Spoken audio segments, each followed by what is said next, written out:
اگر اللہ پر چھوڑا ہے تو پریشان کیوں ہے، اور اگر بندے پر چھوڑا ہے تو حیران کیوں ہے؟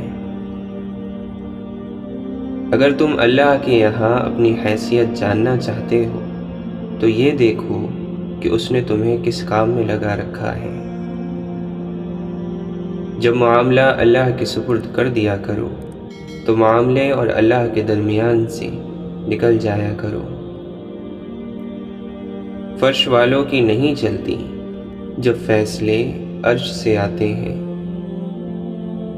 ہم وہ لوگ ہیں جو لا حاصل پر روتے ہیں اور حاصل کو رلاتے ہیں۔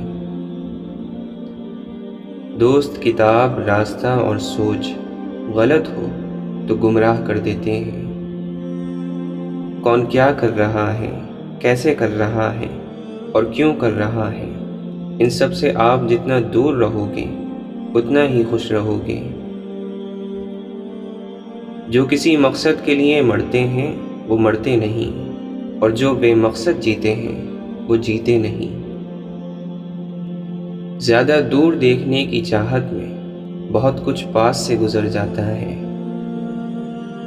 وہ جنہوں نے سردی گرمی صرف کھڑکیوں سے دیکھی ہو اور بھوک صرف کتابوں میں پڑھی ہو، وہ عام آدمی کی قیادت نہیں کر سکتے۔ آزمائش ان کے لیے ہوتی ہے جنہیں اللہ چاہتا ہے، اور صبر وہ کرتے ہیں جنہیں اللہ سے محبت ہو۔ اللہ سے محبت کر کے کوئی بھی دنیا کی محبت سے خالی نہیں رہتا۔ وہ غنی کر دیا جاتا ہے، مالا مال کر دیا جاتا ہے، اس جہاں کی محبتوں سے بھی اور اس جہاں کی محبتوں سے بھی۔ اگر اپنے سر پر عزت کا تاج چاہتے ہو تو اپنے غرور کو پاؤں کے نیچے رکھا کرو۔ رب امتحان میں ڈالتا ہے کیونکہ ہمیں اٹھانا چاہتا ہے، اور انسان امتحان میں ڈالتا ہے کیونکہ گرانا چاہتا ہے۔ انسان تو کبھی کسی چیز کا صلہ نہیں دیا کرتے، پھر ان کے رویے کا افسوس کیا کرنا۔ کبھی ہم کسی کی اور کبھی نہ کبھی کوئی ہماری جگہ لے ہی لیتا ہے، اور یہی اصل میں زندگی کی حقیقت ہے۔ دعا چھوڑنے کا مطلب ہے کہ آپ اللہ کو چھوڑ رہے ہیں۔ دعا کا انکار اللہ کا انکار ہے۔ جو دعا پر یقین نہیں کرتا وہ اللہ پر یقین نہیں کرتا۔ جب لگے کہ ہر راستہ کھو گیا ہے اور ہر دروازہ بند ہو گیا ہے تو یاد کر لیا کرو کہ اللہ کبھی تمہارا برا نہیں چاہتا۔ وقت اچھا ہو یا برا بدلتا ضرور ہے، اس لیے اچھے وقت میں کچھ ایسا برا مت کرو کہ برے وقت میں اچھے لوگ آپ کا ساتھ چھوڑ جائیں۔ اپنا سفر جاری رکھیں۔ خوبصورت منزلوں کے راستے اکثر مشکل ہی ہوا کرتے ہیں۔ خوش رہا کرو، کیونکہ پریشان ہونے سے کل کی مشکل دور نہیں ہوتی، بلکہ آج کا سکون بھی چلا جاتا ہے۔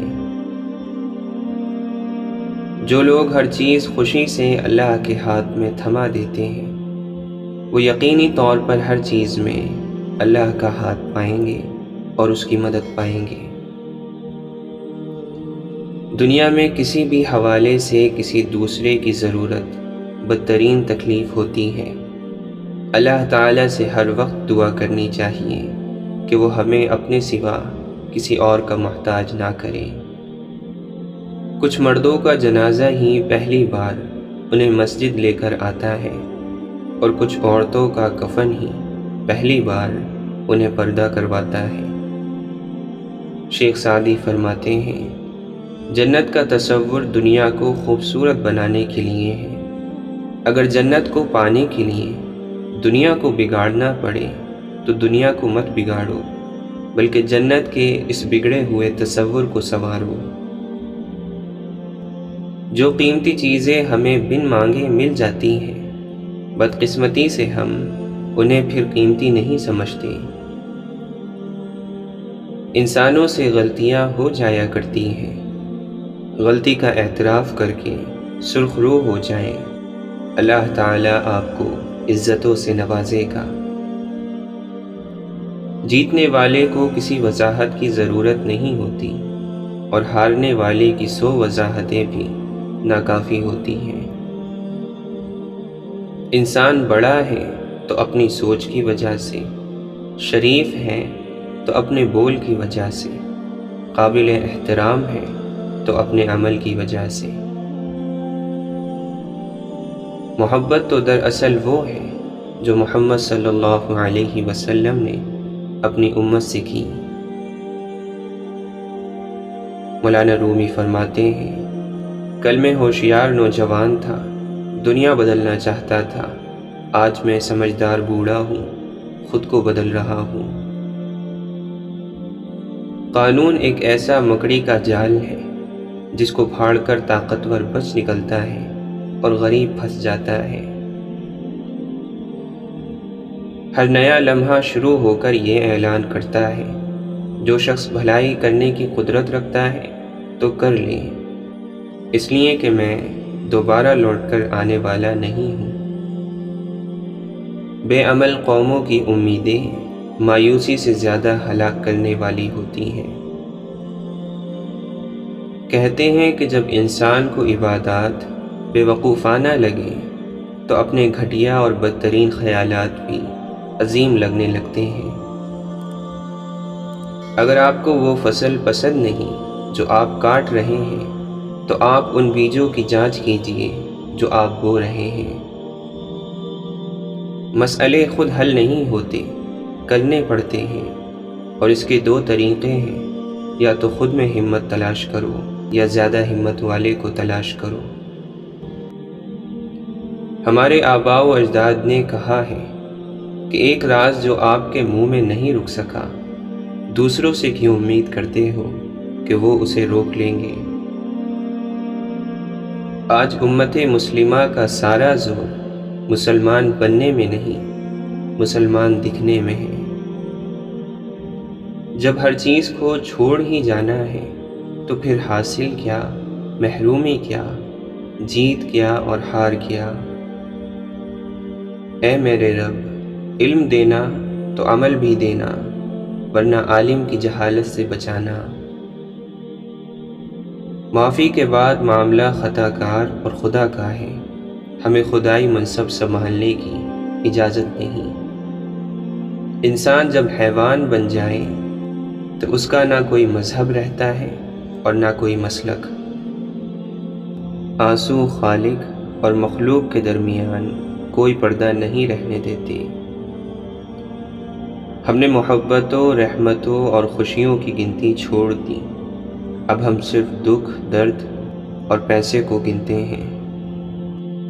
وقت اللہ تعالی کی امانت ہے، جس کا ایک لمحہ بھی ضائع کرنا مجرمانہ خیانت ہے۔ شکر ایسی چیز ہے کہ اسے دیکھ کر اور سن کر ہی ہم اپنے اندر تبدیلی محسوس کرنے لگتے ہیں۔ تکلیف میں سجدہ کرنا اور پھر تکلیف کو دنیا والوں سے چھپانا اللہ والوں کا مقام ہے۔ امام شافعی رحمۃ اللہ علیہ فرماتے ہیں، یہ تمہارا جو نفس ہے تم اسے اچھے کاموں میں لگا دو، ورنہ یہ تمہیں برے کاموں میں لگا دے گا۔ جو شخص نصیحت کرنے والوں کی نصیحت سے ٹھیک نہیں ہوتا، حالات کے تھپیڑے اسے سیدھا کر دیتے ہیں۔ جس شخص کے پاس پختہ یقین ہو اور اچھے اخلاق ہوں، وہ شخص ایک ہی وقت میں اللہ اور اس کی مخلوق دونوں کا محبوب بن جاتا ہے۔ مومن اس لیے پاک ہے کہ وہ ذاتی غرض اور اپنے مقصد نہیں رکھتا، وہ اللہ کی دی ہوئی چیزوں کو اللہ کی رضا سے ملا دیتا ہے۔ مومن کی زندگی میں ایک وقت ایسا آتا ہے کہ دل سے ہر خواہش ختم ہو جاتی ہے اور دل چاہتا ہے کہ بس وہی ہو جو خدا چاہتا ہے۔ آپ اس بات کا فیصلہ کرنا چھوڑ کیوں نہیں دیتے کہ کون جنتی ہے اور کون جہنمی؟ خدا نے اپنے فیصلوں میں آپ کی رائے طلب ہی کب کی ہے؟ دنیا کی کوئی چیز اتنی صاف اور شفاف نہیں جتنا صاف اور شفاف وہ دل ہے جس پر اللہ کی محبت قابض ہے۔ توبہ قبول ہونے کی نشانی یہ ہے کہ اس کے بعد انسان کا دل گناہ سے ہٹ جاتا ہے۔ میرے اللہ، مجھے ہر اس چیز سے دور کر دے جو مجھے تجھ سے دور کر دے۔